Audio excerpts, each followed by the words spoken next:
we're not on Q&A. No, we're not yet. You want Sting? You want Sting? Yeah, we're trying to do. So let's talk about Sting in the WWE. Now, this was obviously a huge deal when they signed him. Probably sometime back in April they signed him. Right. People thought he was going to appear at WrestleMania. People thought he was going to interfere in the Brock Lesnar and Undertaker match. This is huge because Sting is the biggest superstar in the modern era never to be in the WWE. There's not even someone that's even a close second to him. That's at least in North America. They're not counting Japanese wrestlers. Berlin.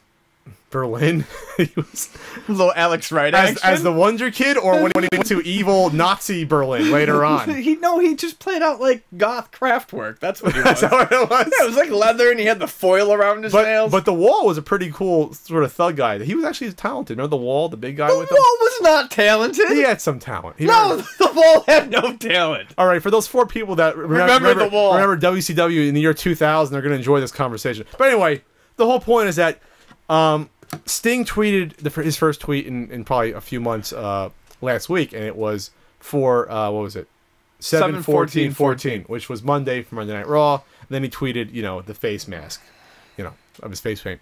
So, what a gross fucking tease.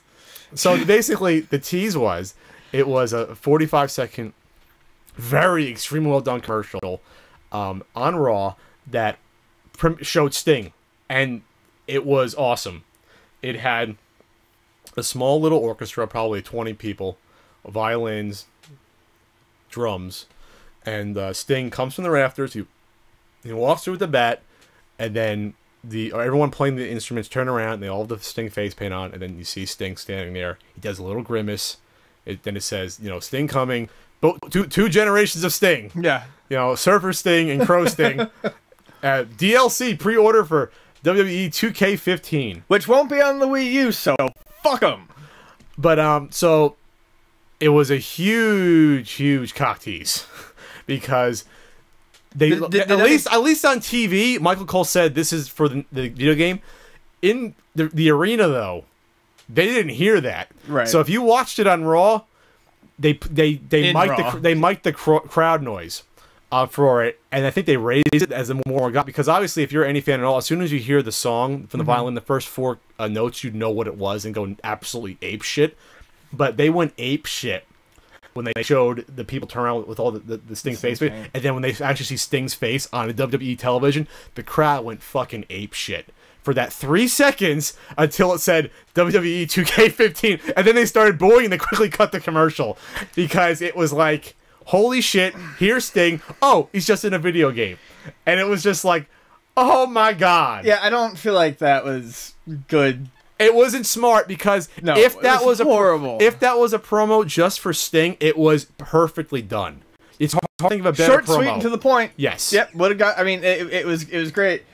But yeah, I don't know. I mean, to kind of wrap this first part up. So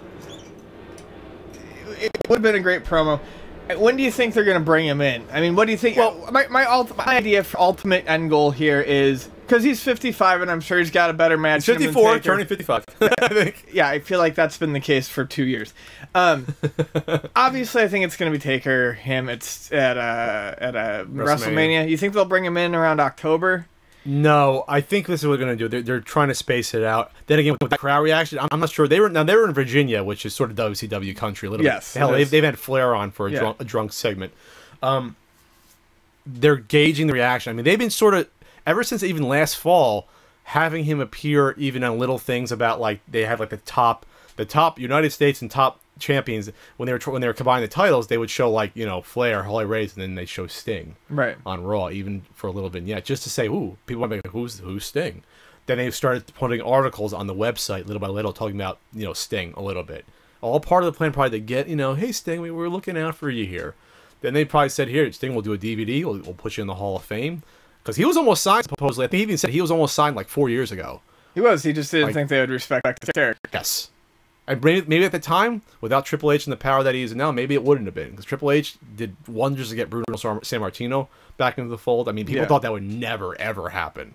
That Bruno would come back for anything at all related to the company. For a guy who is oftentimes in real life looked at as being evil, he does he respects the business. Well, he seems pretty good at extending olive branches when he needs to. So I think what's going to happen is this is more for the young kids for the video game, that they're going to get the game whenever they usually come out. What, October? They usually come out. They come out, they play it, they find out, wow, this is a cool guy. His ring entrance is cool. Then after October, maybe they'll start teasing it. Maybe Rumble.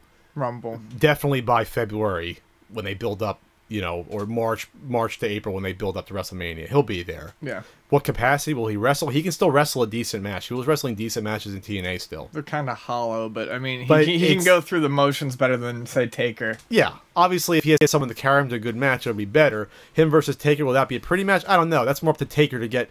Obviously, the thing about wrestling once a year, you think, well, you know, he's rested up, but he has ring rust on him if he hasn't wrestled in a year. It'd probably be better if Taker wrestled, you know, at least even once every month, even privately, to train to come back versus going against Brock. And then, unfortunately, he basically got a concussion in the match at WrestleMania against Lesnar, it turns out, and then looking awful. He looked awful in that match anyway. Yeah. Like, he definitely, the last 2 years against him, definitely that, but even the matches against, you know, Shawn Michaels, those two were a lot better than the ones against, at least the last one against Triple H, and then CM Punk, and then Brock Lesnar. He's definitely dropped off precipitously. Sure. He's like over 50 now, or almost close to 50, right? 49.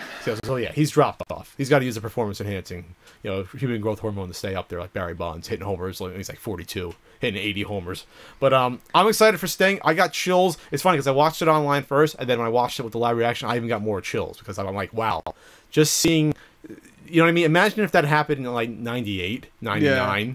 How incredible that would be. It was just about the same reaction in the crowd, even though it sounded like they might part of the crowd. Like, it went nuts when you saw his face. And he looked good. I know he looks... At least the face paint can cover up the wrinkles. I mean, at the very least. True. He can still do a decent Stinger splash, I think. He can jump. Well, that's the thing. The thing about Sting is... What about Sting? And then I'll move. His moves... His whole moveset has never relied... It's not intensive. No. It's a reverse DDT... It's a splash. Scorpion it's a deathlock. And he can do he's done a tombstone pile driver before too. Atomic drop, stuff like that. That's his moveset. Chops. Yeah. He can go.